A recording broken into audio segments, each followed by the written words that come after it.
Hello, welcome back. Today I'm doing one of my favorite things in the world, which is telling people what not to do in general. I get a lot of questions on language learning here, and I always try to plan videos that would sort of answer them, but I think it's also important to make sure that you're not shooting yourself in the foot by developing maladaptive habits. So this week I decided to talk about some mistakes that I always see people around me make, as well as offering some solutions, because as much as I like to complain, I also solve things. It's what I do. If you're new here, I'm Eylül. I'm from Turkey. I speak 6 languages, and I share a lot of language learning advice here, as well as my brain rot, I guess. So let's just begin with the video. So I'm going to start with something that might actually just be the biggest mistake a lot of language learners are making, which is ignoring cultural context. So what do I mean by that? So you have to remember, a language is more than just words. It's strongly tied to how people think and live. It is affected by social, cultural, and historical factors. So basically you can learn all the vocabulary you want in the world, but if you don't understand how people in a specific culture use those words and expressions based on their shared values, norms, and traditions, you can never really be fluent in that language. You will just miss the nuances. The same exact words or their translations can mean 2 very different things in 2 different languages. Or even worse, they might be similar enough so you don't pay much attention to it. Think you're safe, but you might actually be using it very wrong. The biggest example I can give for this would be the amount of language learners that are using "how are you" wrong in Korean. So in English, "how are you" is a question you can ask to just about anyone, right? You can say it every day to your coworkers, your friends when you're meeting them, or let's say you're working in a coffee shop, you can just even say it to your customers. So based on that, most language learners, when they learn that "잘 지냈어요" is the direct translation of "how are you" in Korean, they tend to use it for the situations I've just mentioned. After all, such a basic sentence, such a basic question, must be something safe to say in most situations, right? Well,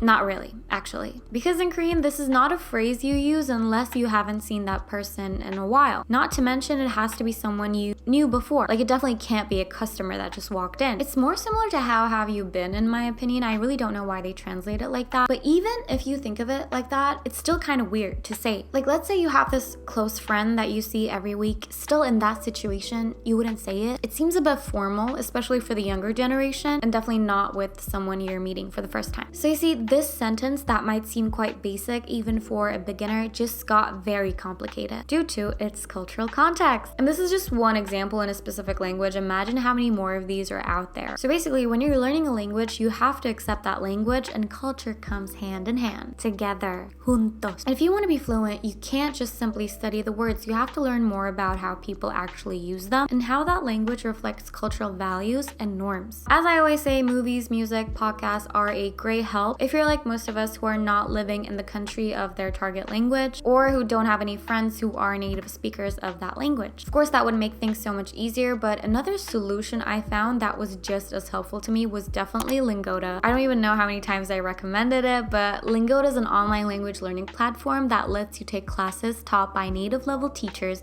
anytime, anywhere. And just having someone that corrects me, gives me feedback, that knows the culture so much better than I do, and lets me know if I use something in the wrong place right away was just so helpful to me and helped me improve in the languages that I'm learning so much quicker, especially when you're learning a language on your own. And if you're using a word or a phrase incorrectly, if there's just no one around to correct you, you will keep using it that way until somebody points it out or you finally realize it yourself. I've been using Lingoda since last year, so at this point I kind of know my favorite teachers, and I know that I can always count on them to very kindly correct me whenever I say something wrong and help me understand the words and phrases in context. The more that you speak in different topics, you get the chance to use different expressions and learn different ways of using the language. And Lingoda's material itself does not just aim to teach you the language, but the culture too. They also offer 3 different types of intensities, which I'm sure a lot of corporate baddies like me would appreciate. I just love having the flexibility. For me, it actually makes it possible to fit language learning into my schedule, and I don't have to plan my life around that. And there is no better time to try it than right now, since they're having the biggest sale of the year for Black Friday on top of a 7-day free trial. All classes are discounted up to 50% with my exclusive code, EYLULBLACKFRIDAY. How crazy is that? So make sure to click the link in my description. Do not slack off and try it out for yourself. Thank you, Lingoda, for sponsoring this video. So this next one is also something that I see a lot of language learners make, and it might seem intuitive at first, but it's actually something that's holding you back, which is translating everything in your head. For example, if you want to speak a language fluently, you can't go I, yo, want, quiero, eat, comer. First of all, this will slow you down by a lot. You can't keep thinking in two languages. Or if this is how you process the language, then you're gonna do the same when listening to it. Like if you're listening to someone, you're gonna translate it word by word in your head while you'll basically be missing half the conversation. And it will get especially worse for languages that have a different word order than the ones you already can speak. And I think that's exactly why it took so much time for Spanish to actually come out of me. I think for a while I just refused to understand that it has its own order. I always tried to match it to English because that was the only other language I spoke at the time that was kind of similar to Spanish. To be fair, the other languages I spoke at the time were just Turkish and Korean. So compared to those, yes, English is definitely more similar to Spanish than those, but definitely not the same. And even if it's exactly the same, it's just a bad strategy. So because I always looked for an English translation and matched the words to their English counterparts in my head, it became terribly hard to build my own sentences. I used to take Spanish classes when I first started, and I clearly remember stuttering a lot in classes. Like whenever my teacher asked me a question, I was just never sure of which particle to use. Up, out, on, off. Because I tried to make sense of it with English, but it doesn't always work like that. Like, oh, for example, in English we say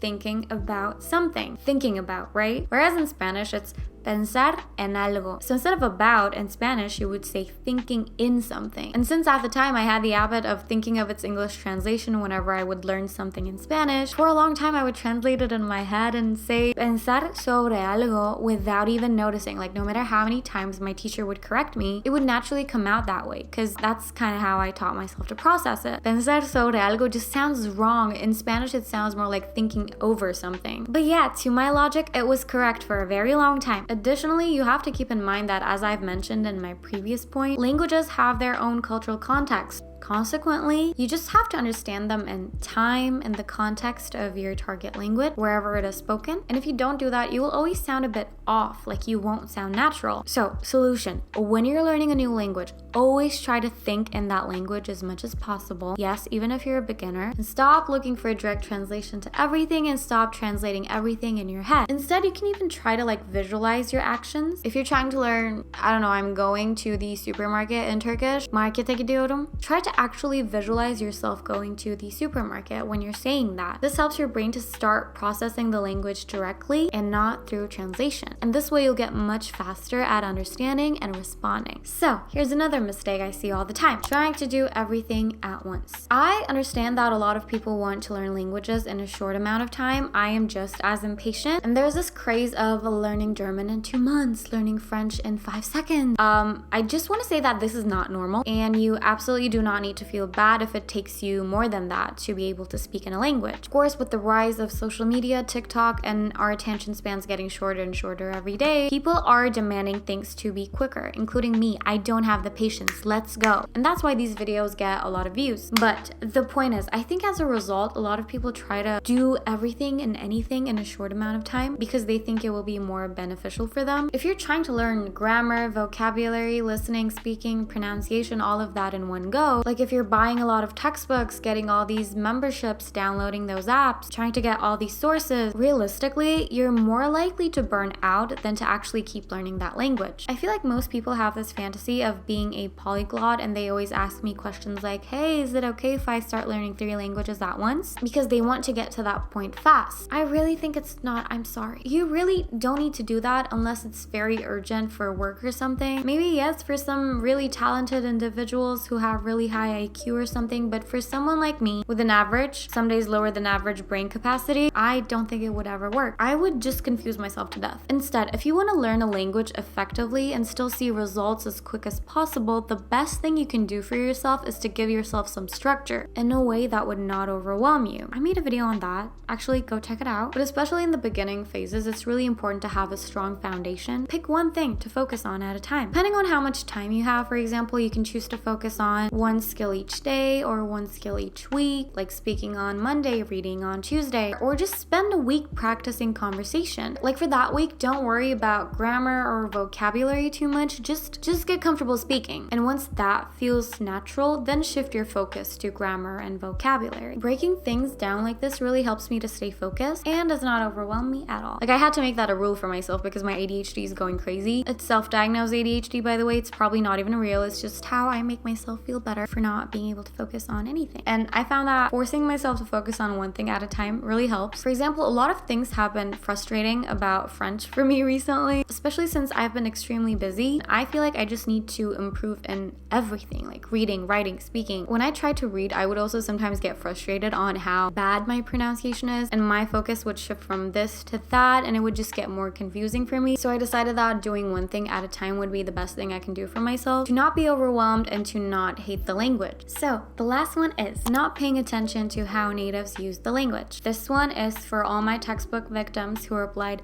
"Estoy muy bien, ¿y tú?" For the longest time, it's me. I'm the victim. Similarly, like back in Turkey too, the one stock answer they would just teach you would be, "I'm fine, thank you, and you?" Yeah, no one really talks like that, although it's grammatically 100% correct. It's clean, simple, textbooks and schools love it, but it is certainly far from a natural conversation. Although I have to accept that textbooks are great for teaching you grammar and giving you some structure, really, I should really sit down and study sometimes. I am the biggest textbook hater. I hate them, they're boring, they're terrible, they just remind me of school. I hated school, except for my friends. I love my friends. I hated the whole education system back home. You still need textbooks. Like, I'm not telling you to not have one. I recommend you to have one. I've recommended it in my previous videos. But they often miss the way that real people speak in day-to-day life. And unless you need that language purely for formal occasions, you might sound stiff like a robot if you just follow your textbook. An example would be like saying, "What's up?" in English instead of "How are you?" I actually taught English in Korea for a while, and every time I would ask, "What's up?" I'm not kidding, their faces would go.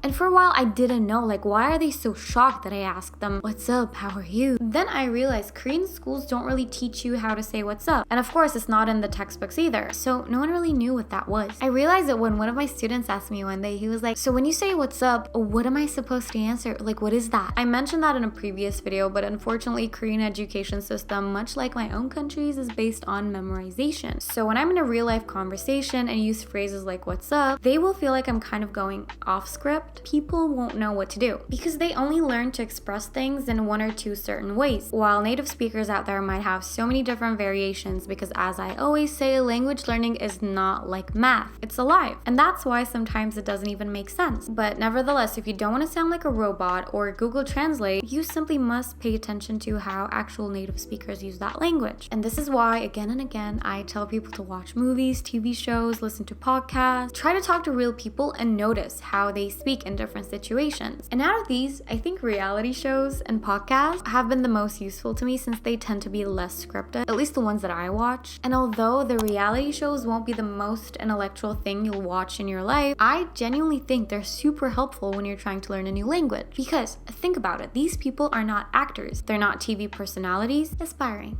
at best. And they probably did not get any sort of education on their speech. They really are just the average person speaking that language. And that is exactly what you need. You should be able to understand the average person speaking that language. Believe me, I made the mistake of consuming too much produced content from Spain, and let me tell you, my first encounter with street Spanish was not good. Among all the languages I speak, I feel like Spanish is the one that uses a lot of slangs and phrases. So after like a year or two, just when I thought I was kind of fluent in Spanish, I really felt like I had to start all over again because of the way that these native speakers were speaking. So if I could go back in the process, I would definitely tell my clueless 17-year-old self to stop watching these highly scripted, polished TV shows and opt for a silly little reality show because Spanish speakers are wild. Okay, they're wild. Also, that poor girl hasn't even heard Puerto Rican or Dominican Spanish in her life, so I would still cut her some slack. So that was all for this week. If you have any questions, leave them down below. I always try to respond. And if you don't have any questions, still leave a comment down below because I need it. Thank you and see you on the next one.